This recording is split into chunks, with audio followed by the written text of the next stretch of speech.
So guys, ito nga pala si Kiwi Icon 110cc natin, no, na 4 years na natin ginagamit. So sa mga hindi naniniwala na kapag in-start ko yung motor na ito at pinu-start ko, ayan, so gana agad siya guys. And ayan, no, makikita nyo na napakatahimik pag pinu-start ko siya, no. So sa mga hindi naniniwala mga paps, nagpalit kasi ako dyan ng Bendix, no, mga paps. Nagpalit ako ng Bendix. Dito siya nakalagay mga paps, yung Bendix. So ano ba yung purpose ng Bendix?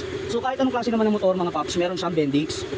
Kasi kapag walang Bendix mga paps, pag pinu-start nyo yan, hindi magi-start yung motor ninyo. So kung gusto niyo ng one click na gana agad yung motor ninyo, magpalit lang kayo ng Bendix mga paps. And kung palitin na yung battery ninyo para talagang one click start agad yung motor ninyo. At the same time tahimik, hindi maingay. Kasi normally kasi nung bago pa lang si Kiwi Icon 110cc natin, aminin natin, halos lahat ng Kiwi Icon 110cc na inilabas ni Euro, maingay talaga kapag binuhay mo siya, no, or pinu-start mo siya, maingay talaga. So yung akin walang ingay guys, kasi nagpalit na tayo ng Bendix at available yan diyan sa baba, no.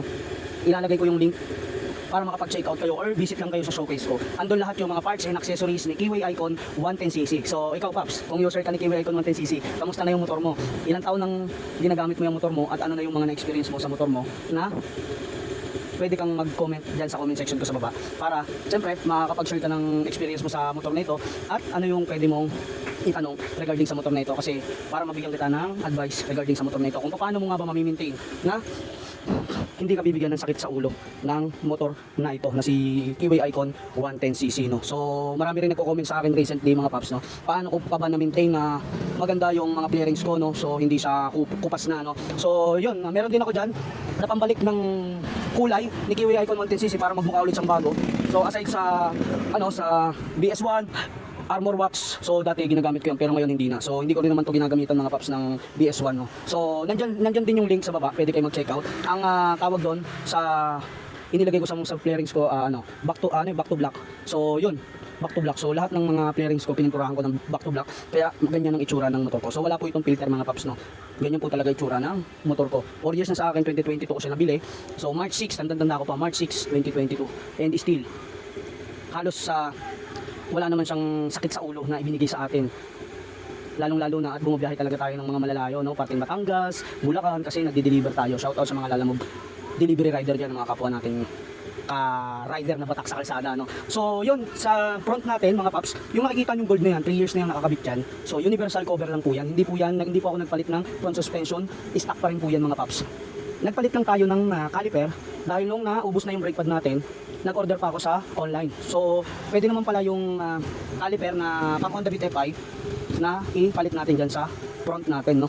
So yun, kapag ka naka Honda Beat FI yung caliper nyo, pang Honda Beat FI din na brake pad yung pipiliin niyo. So wala pong nabago dyan, cover lang po yan. Yan ang maganda talaga rito sa universal cover nito. Akala nila talaga nagpalit ako ng front shock, pero hindi po, cover lang yan. So hindi nawawala, hindi kumukupas yan, no. So sa air filter natin, naka Honda Beat FI ako, Honda Beat card, sukat din. Yung CVT set natin mga paps, swak po dyan yung Honda Beat FI, lahat yan, bola, spring, lahat po yan, belt, Honda Beat FI. So dito, ayan, meron din naman tayo yung lahat. Yung panggilid natin, meron tayo yung lahat sa yellow basket, mo. So yung ating rear shock, itong shock natin 330mm. So dahil may kabigatan yung inaangkas ko araw-araw, ay naglagay ako ng extension para hindi sumayad, no. Dahil kasi sa gulong ko mga paps, no. So kung mapapansin niyo yung gulong ko sobrang lapad. So naka 110 na po yung likod niyan, yung harap naka 100. Kumpara dun sa stock niya dati na parang 90/80/14 lang yata. Pero ito mga paps naka 110. Kaya ako naglagay ng extension. Pero kung naka-standard ng gulong niyan, kahit hindi na ako maglagay ng extension. So dahil nga may kabigatan yung angkas ko araw-araw, kinakailangan ko mag-extension. Pero solid, no. Shout out sa kinukuha ng nito. Napakatibay mga paps. So meron din tayo sa yellow basket. And itong plate holder na to, so napakaganda mga paps, no. So meron din tayo sa yellow basket. Ito yung malupit dito mga paps, yung ating bracket para sa top box. So 3 years may na sa akin to na nakakabit yan, and plug and play yan mga paps. So ang brand yan SEC, meron tayo sa yellow basket kasama tong top box. So yun, meron tayo sa yellow basket.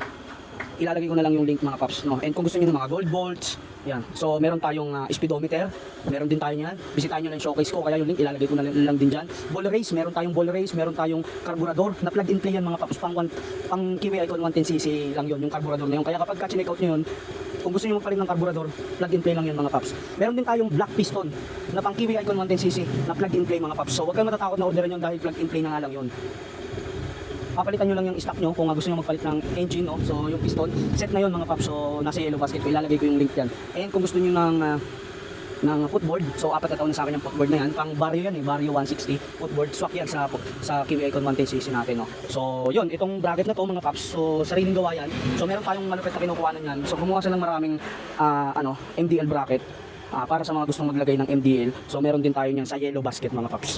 So ilalagay ko yung link diyan para makapag-check out kayo mga paps, no. So tinanggal ko na yung mga decals ko, yung mga sticker, no. Kasi nga ginamitan ko siya ng black to black, kaya nagbukang bago ulit yung motor natin. And ayun lang mga paps, no. So basta yung ilalagay ko diyan sa link diyan sa baba.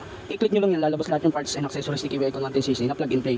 So yun, itong handle grip universal yan. So yun dahil universal, kahit basta pagka nagpalit kayo ng throttle ito, so yun, universal lang yung piliin nyo. Meron din tayo nito sa Yellow Basket, 3 taon may na sa atin yan. And ito yung maganda rito, yung Moto World na CP holder. So 4 na taon na sa atin yan. Simula nung bili natin tong motor na to.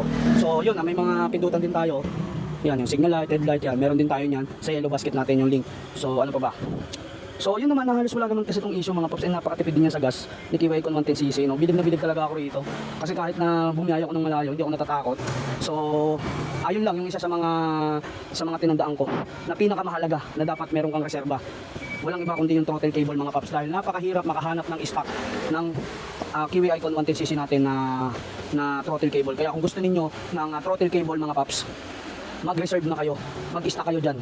Para kung sakaling bumiyahe man kayo ng malayo at paputulan kayo ng throttle cable, hindi kayo mahirapan na maghanap ng throttle cable, dahil wala po yan sa mga shop.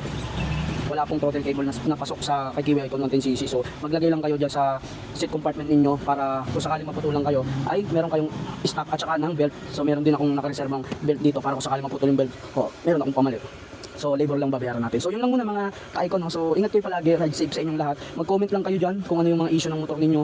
So mag-comment lang kayo dyan para mabigyan ko kayo ng idea. Dahil experience, no, sa 4 na taon ko nang gamit ang motor na ito. So ingat kayo palagi, ride safe sa inyong mga pass. God bless sa inyong lahat. See you on my next vlog.